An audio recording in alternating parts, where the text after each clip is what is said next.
Goeiedag almal, Romeine 12 vers 2, die opdrag van die Here. Word nie aan hierdie wêreld gelykvormig nie, maar word verander deur die vernuwing van julle gemoed.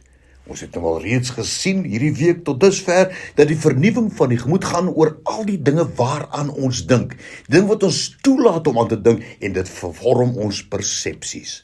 In Handelinge 1 vers 8 praat met ons om hierdie vernuwingsproses deur te gaan, en hy sê, julle sal krag ontvang, wanneer die Heilige Gees oor julle kom. Hierdie woordjie krag is dunamis in Grieks, en dit dui op inherente krag, daardie wonderwerkende krag van die Here wat binne in ons is. En Psalm 92 vers 10 kom verder en hy sê, U maak my so sterk soos 'n jong buffel, ek is met vars olie gesalf. Daardie woordjie gesalf is balal in Hebreëus, wat dui op die wonderwerkende teenwoordigheid van God in jou lewe.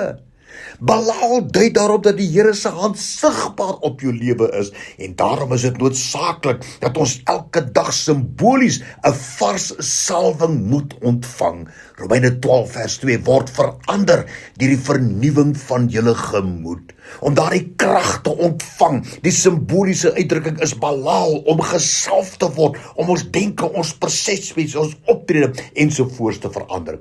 Want dit is juist hierdie balal salwing wat ons anders moet laat optree. En alles wat ons doen, ons aksies, ons reaksies, ons optrede en dan ook ons denke en persepsies.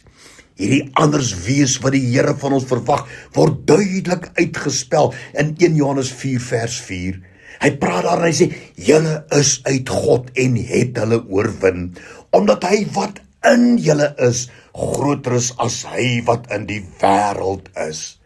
En dit kan ons alleen doen, wanneer ons die volgende doen, 1 Petrus 1 vers 13, omgord die lendene van jou verstand, jou denke. Wat die Here eintlik hier vir ons sê is, verwyder daardie doellose, impulsiewe gedagtes en emosies in jou lewe. Verwyder daardie dinge in jou denke wat jy weet verkeerd is. Gryp dit doelbewus vas en kry klaar daarmee. Verwyder alles wat verkeerd en doelloos is uit jou denke, jou persepsies en emosies, deur die krag en die gesag van die Heilige Gees in jou. Kies dan om dinge te bedink wat die Here God wil hê jy moet bedink. 1 Petrus 1 vers 13, dis ons verantwoordelikheid. Die Here sê, word vernuwe, moenie soos die wêreld word nie. En dan kom hy en sê daar, omgord die lendene van jou verstand en wees nugter.